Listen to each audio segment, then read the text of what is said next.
Good evening, welcome to A Foreigner in the Philippines.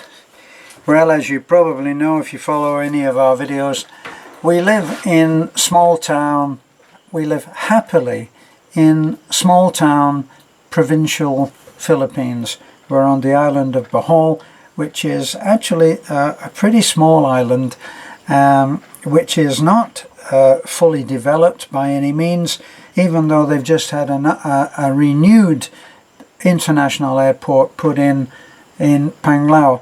Panglao is where you'll find most of the foreigners. In fact, before Beth ever saw a lot of foreigners, she used to actually look out the window of the truck as we were driving and say, "Oh, look, a foreigner." And yes, and I used to say, well, yes, I've seen a lot of those in my life. Well, what's the subject? Subject is our little town is growing, and it's growing very fast. It is a small coastal town. I have no idea of the population, but in the last, well, let me see, the last few months, maybe 6 months, the amount of change has been quite staggering, and it's brought new jobs. It's brought, whether you know it or not, the tricycle is like the taxi of the Philippines in the smaller towns, like Taliban. And there must be an additional at least 100 tricycle taxis are now plying their trade in the town. And boy, you really know it in rush hour traffic. We now have a rush hour. Well, if you're coming into Taliban, you're coming in on the national highway, and you get to what is, we call it the crossroads, but actually it's like a T-junction. And the T-junction goes, you're coming up the stem of the T, and you come to the crossbar of the T-junction.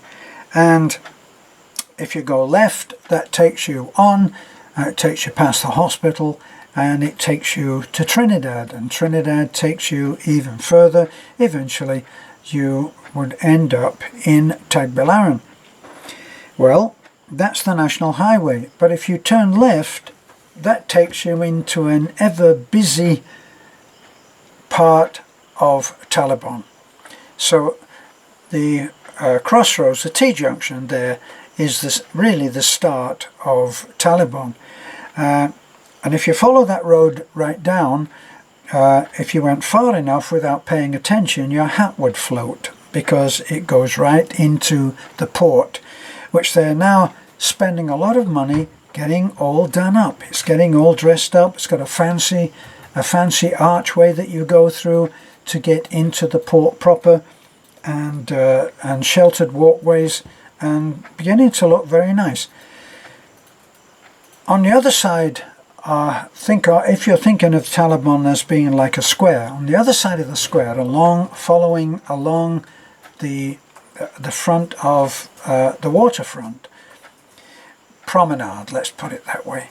If you go to the other side of the square, then you're coming to the fish market, and the fish market, boy, that is in for some massive change, and it's one of those that can only mean either a new road or a bottleneck in the future. But this is way in the future, that they have several hectares of land reclamation, sea reclamation planned, and that's going to bring a huge amount of change to Taliban, which has already been started, because according to Beth, you don't know, the city doesn't know, or the town doesn't know it's made it until there is a Jollibee.